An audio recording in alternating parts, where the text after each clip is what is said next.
आज फिजिक्स की क्लास में हम position of maxima and minima in Young's double slit experiment में फ्रिंज विड्थ और वेवलेंथ ऑफ लाइट डिटरमाइन करेंगे। पिछली क्लास में हमने पढ़ा है कि एनर्जी कंजर्वेशन आपका होल्ड होता है इंटरफेरेंस में, और आज हम देखेंगे बैंडविड्थ कैसे निकालते हैं। तो सबसे पहले हम यहाँ पर जो फिगर है पहले हम देख लेते हैं। फिगर हमारा ये एस स्लिट है, ये पिछला फिगर जैसे बनाया गया था सिमिलर फिगर है यहाँ पर। तो इसको यहाँ एस स्लिट है और S1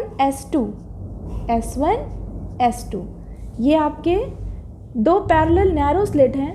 ये प्लेस किए गए हैं स्लिट बहुत क्लोज हैं ये S से, और इन दोनों के बीच की डिस्टेंस जो है S1 और S2 के बीच की डिस्टेंस स्मॉल d है, capital D। The distance between slits and screen is called capital D.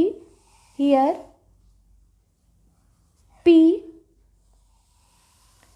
is a point where the fringes are obtained. According to Huygens principle, S1 and S2 act as new light source from which secondary wavelets originate. These two sources S1 and S2 serve as pair of coherent light source because wave emerging from the originate from the same wavefront and therefore maintain a constant phase relationship. These wavelets from interference fringes on the distance screen. On measuring the width of these fringes, the wavelength of lambda can be calculated. Clear? Here EO, the distance of CO is D. Let the right bisector CO of the double slit S1 S2 meet the screen at point O.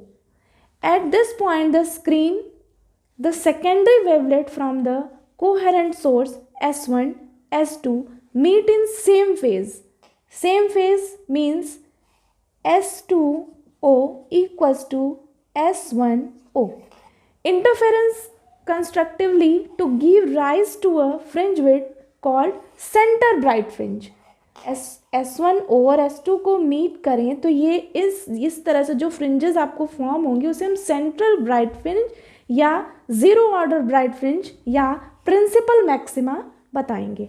Okay, let us take another point P. On the screen, distance x from O.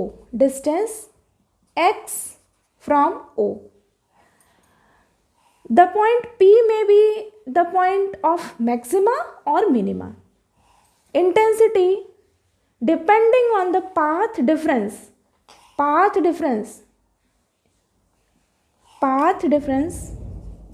What path difference is? Path difference S2P minus S1P between the secondary wavelets coming from S1 and S2. To calculate the path difference S2P minus S1P, let us draw perpendicular S1A on S2P। Perpendicular draw करेंगे किस पे? S से S1A, किस पे? S2P पे। Okay, then path difference between the two wave at the point P of the screen. Path difference किस पे निकालना है? Difference between the two waves at the point P of the screen is S2P minus S1P. S2P minus S1P is what? S2A is equals to S2A. That is path difference. Clear? Then from triangle, अब यहाँ पर हम triangles consider करेंगे। First triangle, अब देखिए यहाँ पर ये एंगल, ये यहाँ से आप इसको मीट करिए C to P. Then this angle is theta and this angle is also theta. Clear हो रहा होगा by geometry. from right angle triangle PCO, POC, PCO or PCO, we have what? Tan theta is equals to what? Tan theta is equals to OP upon CO. OP upon CO. Okay, that is equation 1. And from triangle S1A S2 we have here sin theta is equals to what? Sin theta is equals to S2A upon S1 S2. S2A upon S1 S2. That is equation number 2. If we consider theta is in radian, then tan theta and sin theta is also equals to theta. And now if theta is very small, then tan theta is equals to theta and sin theta is equals to theta. Then OP upon CO is equals to S2A upon S1 S2. OP X upon CO capital D S2A path difference, right, as it is, upon S1 S2 small d. So S2A is equals to what? S2A is equals to XD upon capital D. So अब हमको क्या यहाँ path difference मिल गया आपका S2A is equals to XD upon D. ये आपका final formula आ गया. अब इस फार्मूले से हम पोजीशन ऑफ ब्राइट फ्रिंजेस, यहाँ पर position of bright fringes and position of dark fringes find out कर सकते हैं. Now we find positions of bright fringes. The intensity of light will be maximum at those places where the path difference between the interfering light wave is 0 or an integral multiple of lambda, where lambda is 0, lambda, 2 lambda, etc. Then the maximum intensity or bright fringes, what? XD upon D is equals to n lambda, where lambda is equals to, where n is equals to 0, 1, 2, etc. Okay. Therefore, in general, the position of nth bright fringe with respect to central bright fringe O, then x n is equals to n d lambda upon small d. ये किसके लिए? nth fringe के लिए. ये आपका देखिए यहाँ पर अगर फर्स्ट फ्रिंज है, अगर पहली फ्रिंज है तो उसका होगा, अगर आप 0 रखते हो तो आपका सेंट्रल फ्रिंज आ जाएगा, सेंट्रल ब्राइट फ्रिंज, तो ये 0 आ जाएगा. ठीक. अगर 1 रखते हो तो x1 यहाँ d lambda by small d आ जाएगा. 2 रखते हो तो 2 d lambda by small d. 3 रखते हो 3 d lambda by small d. इस तरह से आपका ये वैल्यू फाइंड आउट, ये फॉर्मूला आपका मिल गया. ठीक. अब आप position of dark fringe, position of dark fringes, position of dark fringes, the intensity of light will be minimum at those places. मतलब जहाँ पर इंटेंसिटी मैक्सिमम है वहाँ ब्राइट फ्रिंजेस, जहाँ पर इंटेंसिटी मिनिमम है वहाँ फ्रिंजेस. ओके. यहाँ पर आपकी जो लेंथ होगी वो क्या होगी, वेवलेंथ होगी वो क्या होगी, λ/2. आपको ये कैसे आया ये आप सबको पता होगा. ब्राइट फ्रिंजेस कब बनेगी, ये देखिए, जब आप, अगर आप देखो तो जहाँ इंटेंसिटी मैक्सिमम हो तो यहाँ पे इंटेंसिटी मैक्सिमम होगी तो यहाँ आपका लैम्डा होगी वेवलेंथ. अगर इंटेंसिटी मिनिमम देखते हैं तो इंटेंसिटी मिनिमम कहाँ से कहाँ तक होगी, इस प्लेस से इस प्लेस तक, तो वहाँ आधी हो जाएगी तो λ/2. 2। आपका ये वैल्यू क्या हो जाएगी, लैम्डा बाई 2। तो इस कंडीशन में आपका जो ऑड इंटीग्रल होंगे, odd integral of lambda by 2, 3 lambda by 2, 5 lambda by 2, इस तरह से होगा। तो यहाँ पर जो फॉर्मूला बनेगा, ध्यान देंगे, फॉर्मूला आपका बनेगा x D by D is equals to 2n-1 lambda by 2। ये आपको बता चुके हैं पिछली क्लास में। तो आप देखिए यहाँ पर अगर आप 2 से मल्टीप्लाई करिएगा तो यहाँ पर आपका आएगा n-1/2 into lambda, where n is equals to 1 2 3, 0 नहीं, 0 आपका केवल सेंट्रल ब्राइट फ्रिंज के लिए होता है, ठीक है। तो द पोजीशन ऑफ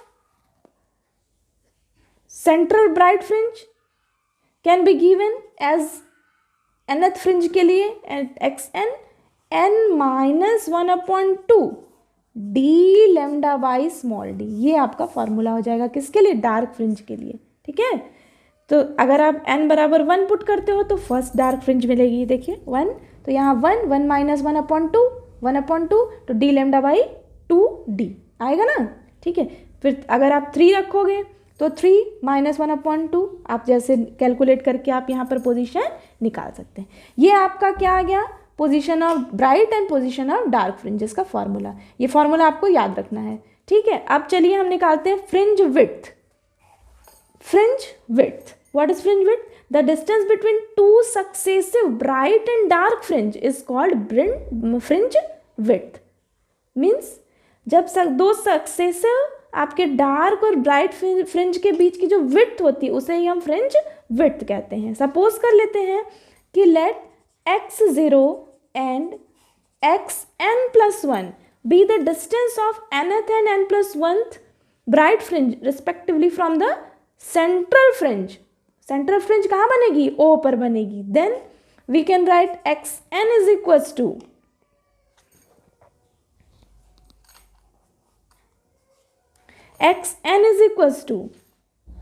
यहाँ x0 नहीं xn होगा, xn is equals to n d lambda by small d and xn+1 is equals to n+1 d lambda by small d। n की जगह n और यहाँ n+1 है तो n+1, ओके। देन अब हमें बैंडविड्थ निकालनी है तो क्या करेंगे, इस इक्वेशन से इस इक्वेशन को माइनस कर देंगे। देयरफॉर फ्रिंज विड्थ बीटा और डब्लू जिससे भी रिप्रेजेंट होता, बीटा से भी रिप्रेजेंट होता है, डब्लू से भी रिप्रेजेंट होता है। तो ये xn+1 minus xn is equals to n+1 d lambda by small d minus n d lambda by small d is equals to, multiply कर दीजिए, n d lambda by small d plus d lambda by small d minus n d lambda by small d, cancel.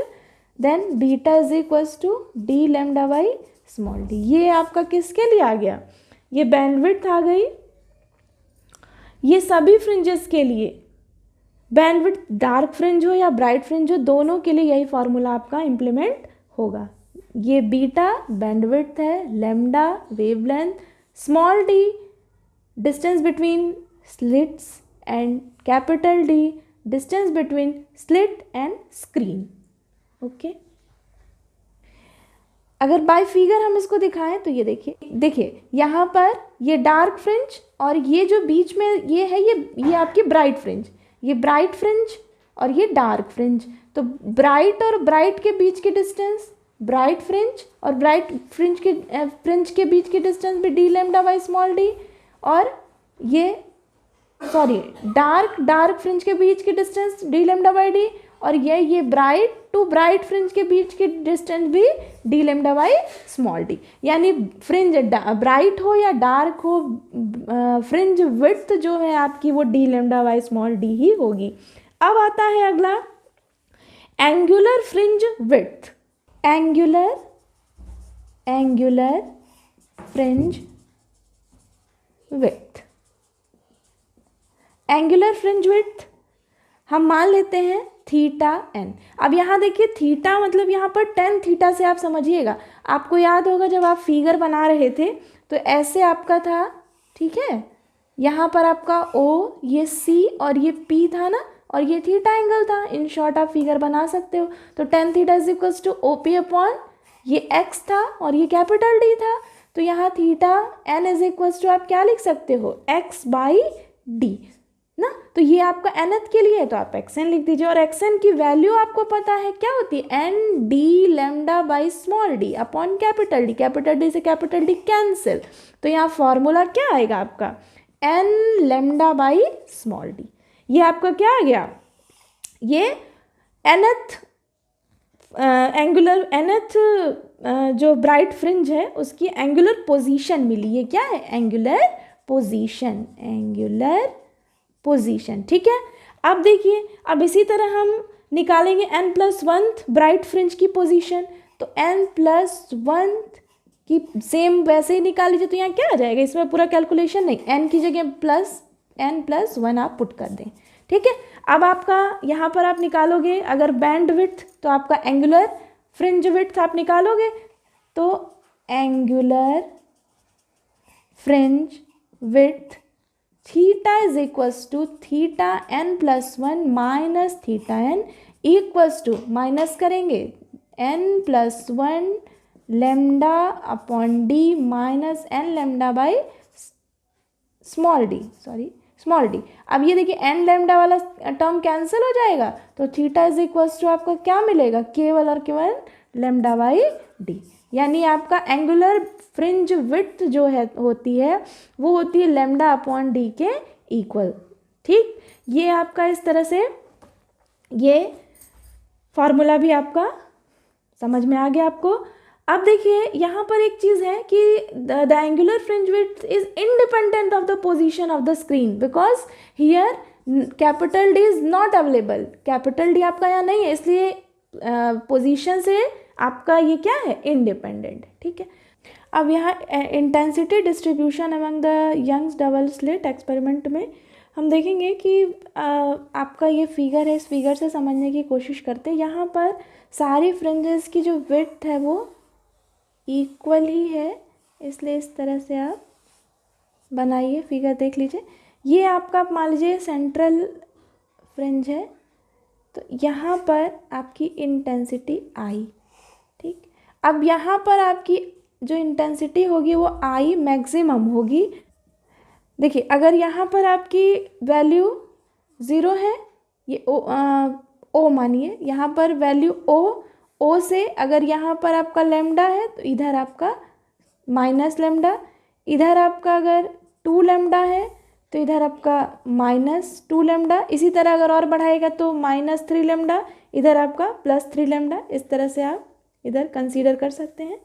अब आपको formula याद होगा, I maximum is equals to क्या था, KA1 + A2 का whole square. तो यहाँ हमने माना है कि एम्पलीट्यूड इक्वल है, एम्पलीट्यूड इधर भी A इधर भी है, तो A + A², दैट मीन्स यहाँ पर क्या हो जाएगा, A + A 2 है, 2 2 = 4, यानी यहाँ पर क्या होगा 4KA², और इसको हम क्या मान लें, ये कांस्टेंट, यानी मैक्सिमम इंटेंसिटी ऑलवेज कांस्टेंट होगी और मिनिमम इंटेंसिटी ऑलवेज 0 होगी। क्लियर ना। अब आज की वीडियो में इतना ही, अगली वीडियो में हम लोग नेक्स्ट टॉपिक डिस्कस करेंगे।